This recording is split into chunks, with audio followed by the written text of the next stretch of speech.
Assalamualaikum guys, welcome back to my channel. Aku nak cakap thank you kepada semua yang telah memberikan aku sokongan yang padu guys. Aku takkan sampai sejauh ni tanpa sokongan korang. And today aku nak cakap tanya kepada Abang Jo si penglipu lara, because dia sudah mencapai 100,000 subscribers guys. Abang Jo, tanya saya ucapkan, and saya akan doakan channel Abang Jo akan sentiasa meletup, okay? And saya akan doakan supaya Abang Jo sentiasa dimurahkan rezeki and sehat selalu.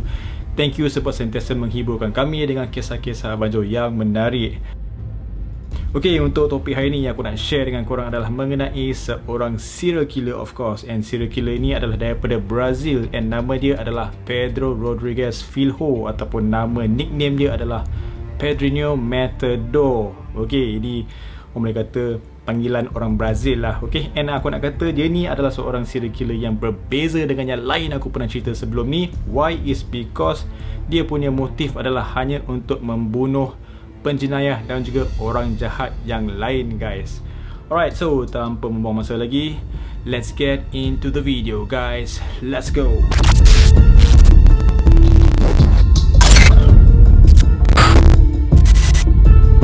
Pedro Rodrigues Filho yang dilahirkan pada 17 Julai 1954 telah dijatuhkan hukuman atas pembunuhan seramai 71 orang. Tapi kan guys, dia juga telah mendakwa yang dia telah membunuh melebihi 100 orang. Bapak, banyak gila weh. And dia juga telah dipenjarakan selama 42 tahun sebelum dia dibebaskan pada tahun 2018.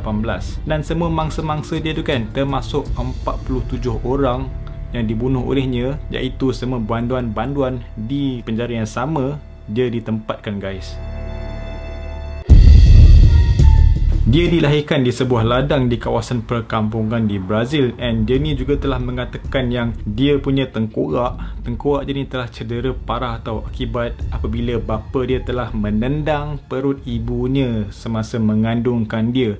So dia telah mengatakan yang apabila dia membesar tu, dia punya tengkorak ni dah badly affected tau. Okay, and semasa dia umur 13 tahun, dia juga ada cakap yang dia sudah mempunyai keinginan untuk membuat pembunuhan dia yang pertama. So yang kali pertama ni, dia punya percubaan ni, dia ada satu masa ni dia tengah bergaduh. Dia bergaduh dengan dia punya sepupu, which is yang lebih tua sikit daripada dia tau. And because of pergaduhan tersebut, Pedro ni dia memang niat nak bunuh cousin dia tau. And apa yang telah dibuat olehnya adalah dia telah menolak sepupunya ke dalam mesin tebu guys. Dia sebenarnya nak tolak sampai kepala dia hancur dalam mesin tersebut, tetapi aku rasa sebab tak muat kot. Mungkin mesin tebu tu macam kecil tak muat kan. Okay, so lepas sikit dia, tetapi tangan sepupunya telah putus guys, putus habis. And nasib baiknya adalah sepupu dia tak matilah. So from there kita boleh nampak dah keinginan Pedro untuk membuat pembunuhan dia yang pertama.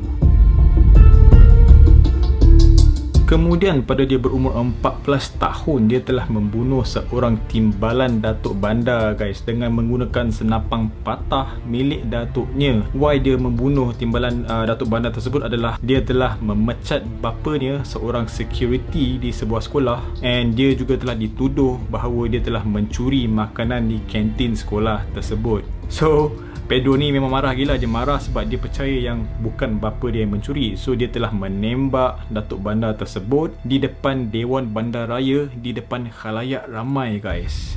Korang boleh imagine tak? Dia baru umur 14 tahun. Dan kemudian tu dia membuat dia punya siasatan sendiri, dan juga telah menjumpa seorang security sekolah tu juga, and membunuh dia, di mana dia mempercayai dia adalah orang yang sebenarnya mencuri makanan di kantin sekolah tersebut, bukan bapanya.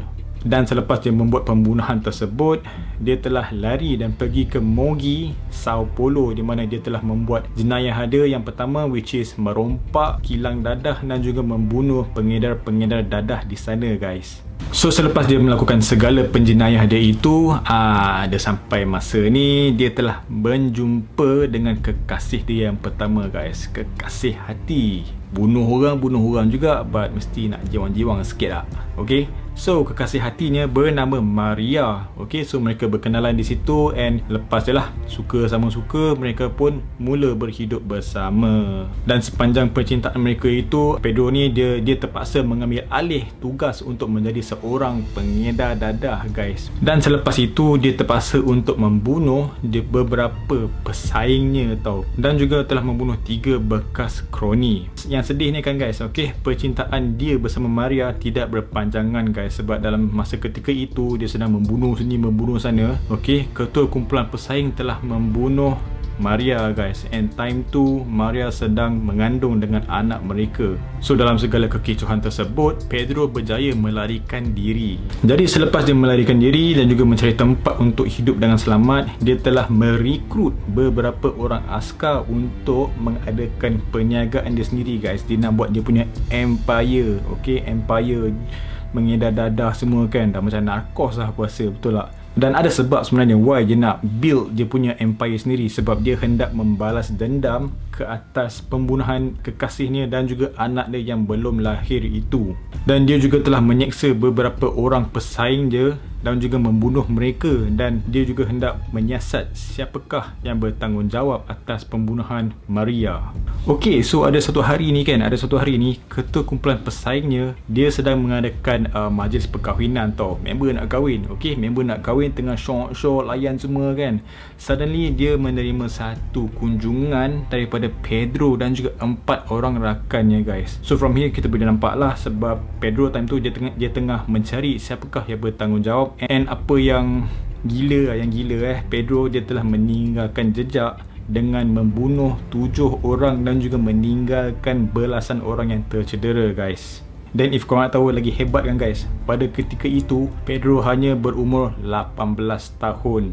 18 tahun weh, dia dah bunuh segala pengedar-pengedar dadah yang besar dekat sana dan juga ketua kumpulan pesaing. Nampak? Dahsyat betul. So semasa Pedro tengah rancak bunuh sini bunuh sana, rompak sini rompak sana, ada menurut seorang wartawan ni telah menyatakan bahawa Pedro ni dia telah membunuh bapanya guys di dalam sebuah penjara. Okay, why dia telah membunuh bapanya adalah dia didapati yang bapanya telah membunuh ibunya, and dia pun merasa marah. Dia decide untuk membunuh bapa dia, and cara dia membunuh bapanya ni agak kejam tau bagi aku, sebab dia telah menggunakan sebilah parang yang besar and memukul bapanya guys. And bukan itu saja, tak habis kat situ je guys. Okay, dia juga telah mencungkil keluar hati bapanya dan juga mengunyah and dia ludah balik. Dahsyat weh, dah macam vampire dah, macam sebelum ni yang aku cerita korang kan. Dia punya marah dekat bapa dia sampai macam tu guys. And of course time tu Pedro punya kegiatan time tu tengah panas. Dia telah ditangkap pada 24 Mei tahun 1973. Okey, di mana time tu dia telah diangkut dan bawa masuk ke dalam kenderaan polis menuju ke penjara lah. And time tu dekat dalam kereta tu kan, dalam kenderaan tu ada seekor lagi banduan tau. And pada masa tu kedua-dua telah digari tau, tangan diorang telah digari. But somehow Pedro dia telah membunuh banduan tersebut guys. Aku tak tahu macam mana dia buat. And apabila mereka telah tiba ke penjara tersebut and polis telah membuka pintu belakang kenderaan, dorang jam guys. Dorang jam, petak. Pahal pula Mamat ni boleh mati. Macam mana dia boleh mati? Okay, and dia tanya Pedro, siapa yang buat ni kan? Pedro cakap, aku yang buat. And why dia kata dia buat is because dia mempercayai yang lelaki tersebut, banduan tersebut adalah seorang perogol yang kejam guys. Dia tak suka orang jahat lain. So from here kita boleh nampak dia punya pattern tau. Dia bunuh pengedar dadah, ketua pesaing pengedar dadah semua, dan juga orang-orang yang buat benda-benda yang jahat macam ni lah, merogol, merompak semua. So this is where kita boleh nampak pattern dia guys. Only the bad guys dia bunuh. Pedro ni dia telah dijatuhkan hukuman selama 126 tahun guys.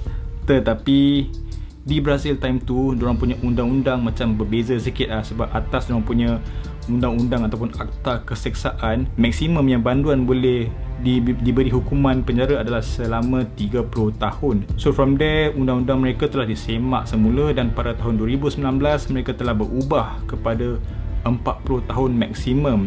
So selepas dia telah dijatuhkan hukuman, dia telah dibebaskan pada tahun 2003.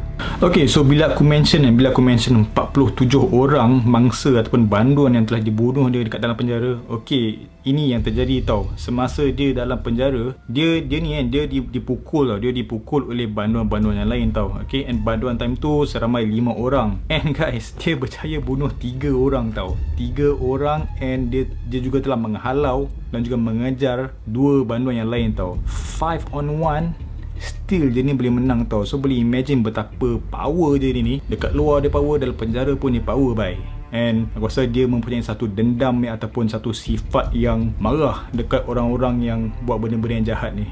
Okay guys, ada juga kabar angin tu. Kabar angin mengenai Pedro ni, okay. Sebab ada yang mengatakan dekat dalam penjara lawak tu ni, Pedro dia ada membunuh seorang banduan atas sebab banduan tu berdengkur kuat sangat guys.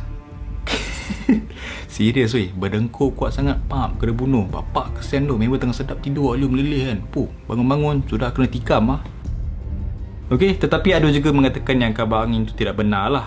But cuma Pedro ada membuat satu kenyataan tau. Okay, dia punya kenyataan adalah seperti orang tanya dia sampai tahap mana kesanggupan dia untuk membunuh tau. And dia kata dia punya kesanggupan untuk membunuh tu sampaikan dia membuat tattoo di lengan kirinya yang bertulis, aku membunuh untuk kesenangan.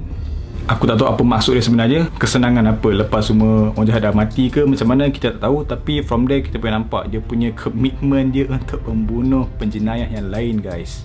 Dan seperti kita tahu, dia telah tinggal di penjara selama 34 tahun guys. Dan kemudian dia juga telah dibebaskan pada 24 April 2007. Dan ada juga maklumat daripada pasukan keselamatan negara Brazil yang mengatakan dia telah berpindah ke luar bandar, di mana dia bekerja sebagai seorang caretaker ataupun penjaga.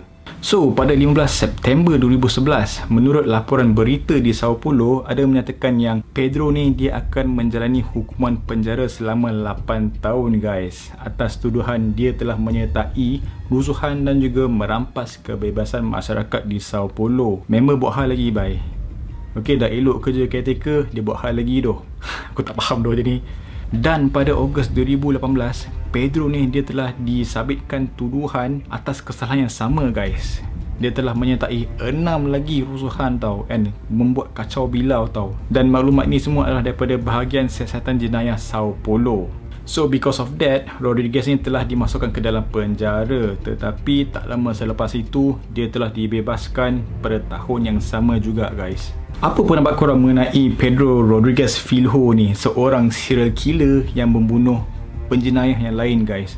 Bagi aku, this is something else lah. Aku ada pernah juga dengar mengenai serial killer ni. Tak silap aku, dia daripada US kot, US tak silap aku lah. Nama dia Dexter something lah, okay. Tapi bagi aku, kisah Rodriguez ni dia agak menarik tau. Okay, why aku kata menarik is because of this.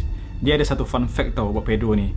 Selepas dia telah dibebaskan daripada penjara, biasanya kalau penjenayah ke serial killer yang keluar daripada penjara kan, yang mana betul berjaya keluar lah, diorang akan buat kerja-kerja biasa lah, lelo, low-key semua tau. Tetapi Pedro ni, lepas dia keluar penjara, dia jadi YouTuber bye. YouTuber tu apa? Dekat channel dia, apa dia buat is dia akan memberi komen mengenai footage-footage jenayah yang ditayangkan dekat YouTube tau.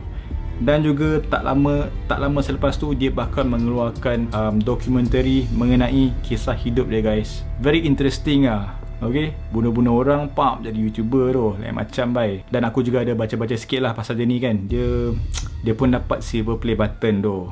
Dahsyat tak dahsyat. So, apa pendapat korang mengenai Pedro Rodriguez Filho ni, ataupun nickname dia Pedrinho Matador. Dah macam nama pemain bola dah aku rasa. Kalau korang nak cakap apa, korang boleh tinggalkan dalam komen. And aku nak minta maaf kalau aku dah tersalah cakap, tersalah info ataupun tersinggung perasaan sesiapa. Aku minta maaf, but I will always do my best for the next video. And I look forward for next content for you guys. Aku nak cakap thank you sebab tengok video aku dari awal sampai habis. And again, aku nak ucapkan tahniah kepada Abang Josie Penglipu Lara sebab dia telah mencapai 100,000 subscribers. Aku harap itu boleh memberi satu semangat kepada content creator yang lain untuk menceburi bidang YouTube ni. Okay, I wish you guys all the best. And as always guys, never stop creating. Stay safe, stay healthy. I will see you in the next video. Assalamualaikum. Bye bye.